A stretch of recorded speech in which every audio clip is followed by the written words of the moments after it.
नमस्कार छात्रों। तो आज हम 9वीं कक्षा का लोक भारती हिंदी का 5वां पाठ जूलिया अंतोन चेखव जी का पाठ पूर्वार्ध में देख रहे थे। जूलिया नाम की जो गवर्नेंस है उनकी चर्चा भी हमने की। उनका व्यक्तित्व कैसा था, वो कौन सा काम करती थी, किस तरह काम करती थी, उन्हें तनख्वाह कितनी मिलती थी।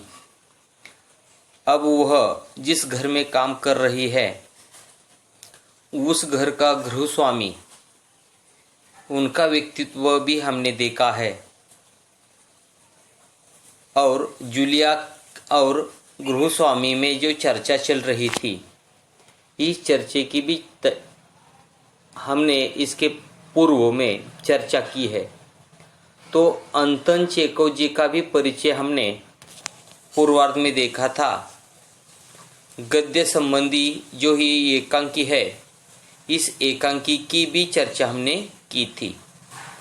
तो जूलिया कहती है कि मुझे 40 रुपये तनख्वाह महीने को मिलनी चाहिए, लेकिन गृहस्वामी कहते हैं कि इसके पहले भी मैं 30 रुपये ही देता था। तुम्हारे 2 महीने हो गए, 60 रुपये हो गए, लेकिन 60 रुपये मैं कभी दूंगा जब तुम्हारे 2 महीने पूरे हो जाएंगे। तुमने छुट्टी ली है, तुमने बच्चों की देखभाल करते समय तुम्हारे हाथ से बहुत सारा नुकसान हुआ है, बच्चों के जूते चुराए गए हैं, उनका कपड़ा फटा गया है। तो इस तरह की आपके हाथ से कांच के कोई सामान टूट फूट गए हैं, तो इस प्रकार उनकी तनख्वाह वह काटते काटते 41 रूबल ही वह देने को तैयार हो गया है। उसके आगे हमने देखा था कि ये जूलिया रुवासी हो जाती है और वह प्रामाणिक है, इसलिए वह कहती है कि मुझे अभी तक आपने कुछ रुपए भी नहीं दिए हैं, लेकिन मुझे अभी तक मालकिन ने कुछ रुपए दे दिए हैं। तो वह डायरी में देखता है और उस पर लिख देता है कि मालकिन ने दिए हुए जो रुपए थे वो भी वह काट लेता है और सभी काट छाट होकर जूलिया के हाथ में कितने रुपए मिल जाती है, तो वह उसे कम से कम पैसे दे रहा है। तो देखिए यह हम देखेंगे कितने रुपए, 14 में 3 और घटा 2 बचते हैं 11 रूबल देते हुए, यानी कि 11 रूबल ही वह जूलिया को दे रहा है। इतनी काट छाट उन्होंने की है। रूबल का हमने चर्चा की थी कि रूबल कैसा एकक है, यानी कि रूबल रूस की मुद्रा है, चलन है। हम जब उसको रुपए कहते, पैसे कहते, उसे रूस में उसे रूबल कहते। इसकी भी चर्चा हमने इसके पहले की थी। यहाँ तक हमने पूर्वार्ध में देखा है, उसके आगे हम देखेंगे। जूलिया कांपते हाथों से रूबल लेती है, कांपते ही स्वर में जी धन्यवाद। गृहस्वामी अपना गुस्सा नहीं संभाल पाता, ऊंचे स्वर में लगभग चिल्लाते हुए, तुम धन्यवाद दे रहे हो जूलिया, जबकि तुम अच्छी तरह जानती हो कि मैंने तुम्हें ठग लिया है, तुम्हें धोखा दिया है, तुम्हारे पैसे हड़प किए हैं, और तुम इसके बावजूद मुझे धन्यवाद दे रहे हो। गुस्से में आवाज कांपने लगती है। तो यह गृहस्वामी अपने मूल रूप में यह दिखाई दिए गए हैं। पहले तो वह मालिक के रूप में दिखाए हैं और वह यह मूल रूप में हमें दिखाई दे रहे हैं। तो वह कहते कि आप मुझे धन्यवाद दे रही हो कि मैंने आपको ठग लिया है। ठग लेना यानी फंसाना, मुहावरा आपको परीक्षा में आ जाएगा। मोहराओं का अर्थ बताकर वाक्यों में प्रयोग कीजिए। तो ऐसा आपको जब मोहरा आ जाएगा तो आप इसका अर्थ ठग लेना यानी फंसाना और उसका वाक्य में उपयोग भी हम कर सकते हैं। बड़े अमीर आदमी गरीबों को हमेशा ठग लेते हैं। इस प्रकार आप उसका वाक्य में उपयोग कर सकते हैं। तो वह कहते हैं कि तुमने मुझे ठग लिया है, तब भी आप मुझे धन्यवाद कह रही हो। गृहस्वामी जी कहते, जूलिया, जी हाँ मालिक। गृहस्वामी गुस्से से तुतलाने लगते हैं। जी हाँ मालिक, जी हाँ मालिक। क्यों क्यों जी हाँ मालिक? जूलिया कहती है, डर जाती है और भयभीत स्वर में, क्योंकि इससे पहले मैंने जहाँ जहाँ काम किया उन लोगों ने तो मुझे एक पैसा तक नहीं दिया। आप कुछ दे रहे हैं। यानी कि जूलिया कहती है कि इसके पहले मुझे कोई भी मालिक ने 1 रुपया तक नहीं दिया था। आप तो मुझे 11 रुपये तो दे रहे हैं। इसलिए वो उसे धन्यवाद कहती है। गृहस्वामी कहते, क्रोध के कारण कांपते उत्तेजित स्वर में, उन लोगों ने तुम्हें 1 पैसा तक नहीं दिया जूलिया। मुझे ये बात जानकर जरा भी आश्चर्य नहीं हो रहा है। स्वर धीमा कर, जूलिया, मुझे इस बात के लिए माफ कर देना कि मैंने तुम्हारे साथ एक छोटा सा क्रूर मजाक किया, पर मैं तुम्हें सबक सिखाना चाहता था। देखो जूलिया, मैं तुम्हारा 1 पैसा नहीं मारूंगा। जेब से निकालकर ये है तुम्हारे 80 रूबल। इस प्रकार वह क्या करता है, अपना मूल रूप जूलिया को दिखा रहा है। यानी कि वह 1 रुपये भी नहीं काटूंगा, ऐसा कहता है कि आपके महीने को 40 रुपये तय किया था, 2 महीने के 80 रूबल वह उसे दे रहा है।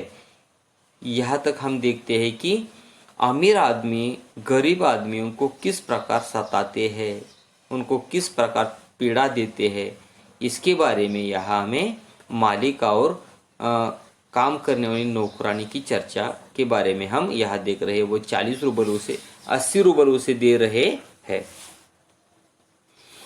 लेकिन इससे पहले मुझे तुमने कुछ पूछना चाहूँगा जूलिया, क्या ये जरूरी है कि इंसान भला कहलाने के लिए इतना दब्बू भीरू और बोधा बन जाए कि उसके साथ जो अन्याय हो रहा है उसका विरोध तक न करे, बस खामोश रहे और सारी ज्यादतियाँ सहता जाए? नहीं जूलिया, नहीं। इस तरह खामोश रहने से काम नहीं चलेगा। अपने को बचाए रखने के लिए तुम्हें इस कठोर, क्रूर, निर्मय और हृदयहीन संसार में लड़ना होगा। अपने दांतों और पंजों के साथ लड़ना होगा, पूरी शक्ति के साथ। मत भूलो जूलिया, इस संसार में दब्बों और रीढ़ रहित लोगों के लिए कोई स्थान नहीं है, कोई स्थान नहीं है। तो इस प्रकार ये जो गृहस्वामी है वह क्या करते हैं, जूलिया को 80 रूबल देते हैं और कहते हैं कि आप ऐसे अन्याय सहन न करें। मेरे पास भी और किसी के भी पास आप अन्याय सहन न करना, ऐसा वो उसको सूचना देते हैं। और यहाँ हमें इस पाठ में क्या है कि जूलिया के माध्यम से अंतोन चेखव जी ने इस एकांकी के माध्यम से अमीर आदमी गरीब आदमियों को किस प्रकार सताते हैं इसकी जानकारी उन्होंने हमें दे दी है। तो यह पाठ यहाँ समाप्त होता है। तो इस एकांकी का आकार जब छोटा है लेकिन उसका अर्थ बड़ा है, यह हमने इस पाठ के माध्यम से देखा है। लेखनीय के बारे में भी हमने यह देखा है। छोटे छोटे व्यवसायों के साथ दिए गए मुद्दों के आधार पर वार्तालाप कीजिए और संवाद के रूप में लिखिए। यह आपको सवाल मैंने इसके पहले दिया था, आपने सवाल लिखा होगा। व्यवसाय चुनने का कारण, दिनक्रम, कार्य से मिलने वाला आनंद, इसके बारे में हमने देखा है। श्रवणीय में यह क्या दिया है, दूरदर्शन पर प्रसारित होने वाले हास्य कवि सम्मेलन की कविताएं सुनिए और किसी एक कविता का आशय अपने मात्रों को सुनाइए। तो आप दूरदर्शन पर जो कविता सुनते हैं हास्य कवि, तो उसमें से एक कविता का सारांश आपको लिखना है। विनोद करने वाली जो कविता होती है उस कविता का सारांश आपको लिखना है। आपके आसपास के बारे में यह बताया है। घरेलू काम करने वाले लोगों की समस्याओं की सूची बनाइए। तो आपके आसपास जो घरेलू काम करने वाले जो आदमी महिला होते हैं उनकी सूची बनानी है आपको, यानी कि उनका नाम, कहाँ रहती है, कौन सा काम करती है, उनको कितना तनख्वाह मिलता है, मानधन कितना मिलता है, कौन सा काम करते हैं, कितना टाइम काम करती है। तो इनकी एक सूची बनानी है आपको। आपके आसपास खेत में, खलियान में, घर में, दुकान में जो आदमी काम करते हैं उसकी सूची आपको बनानी है। यह भी आपको एक स्वाध्याय होगा। पठनीय में यह बताया है किसी अन्य पाठ्य पुस्तक से एकांकी पढ़िए। तो मौलिक सृजन भी यह दिया है। जूलिया के जगह आप होते तो, इस पर अपने विचार स्पष्ट कीजिए। तो यह आपको निबंध लिखना है। जूलिया के जगह आप होते तो आप क्या करेंगे, तो इसका विचार निबंध के रूप में आपको लिखना है। तो इस प्रकार इस पाठ पर जो स्वाध्याय आपको दिए हैं, और एक स्वाध्याय है पठित गद्यांश पर आधारित कृतियां पूर्ण कीजिए, सांजाल पूर्ण कीजिए बताया है। गद्यांश में आया संसार। तो जूलिया नाम के और गृहस्वामी के बारे में जो संसार के बारे में यह विचार आए हैं, तो इस संसार को 4 मुद्दों पर आपको लिखना है। कारण लिखना है। गृहस्वामी द्वारा जूलिया से माफी मांगना, गृहस्वामी से जूलिया को संसार के साथ लड़ने के लिए कहना, परिच्छेद में प्रयुक्त कोई एक मुहावरा ढूंढकर उसका सार्थक वाक्य में प्रयोग करना। तो इस पाठ में बहुत सारे मुहावरे आए हैं, उस मुहावरों की भी आपको एक सूची बनानी है।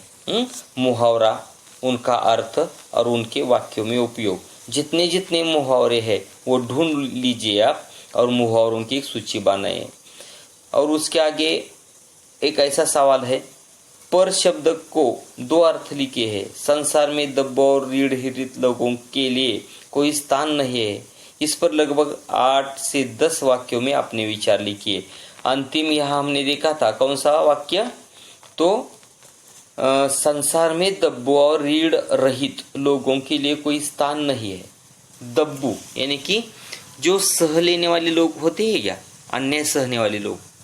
रीढ़ रहित यानी कि संस्कृति के अनुसार नहीं होने वाली जो रूढ़ियाँ होती है, यानी कि गरीब आदमी, दब्बो आदमी, सहन करने वाले आदमी जो है, तो इसके बारे में भी हमें यहाँ 8-10 पंक्तियों में अपना विचार लिखना है। आपको सवाल यहाँ मैं देता हूँ, संसार में दब्बो और रीढ़ रहित लोगों के लिए कोई स्थान नहीं है। इस पर लगभग 8 से 10 वाक्यों में अपने विचार लिखिए। इतने सारे आपको मैंने अभी स्वाध्याय दिए हैं। तो इस स्वाध्याय की चर्चा आप इस पाठ के माध्यम से छुड़वा सकते हैं, मुहावरा भी देख सकते हैं, और उसके आगे हम इस पाठ की चर्चा और करेंगे, स्वाध्याय की चर्चा करेंगे, मुहावरों की चर्चा करेंगे, विराम चिन्हों के बारे में अगले पाठ में हम देखने वाले हैं। यहाँ तक हम रुकते हैं। धन्यवाद।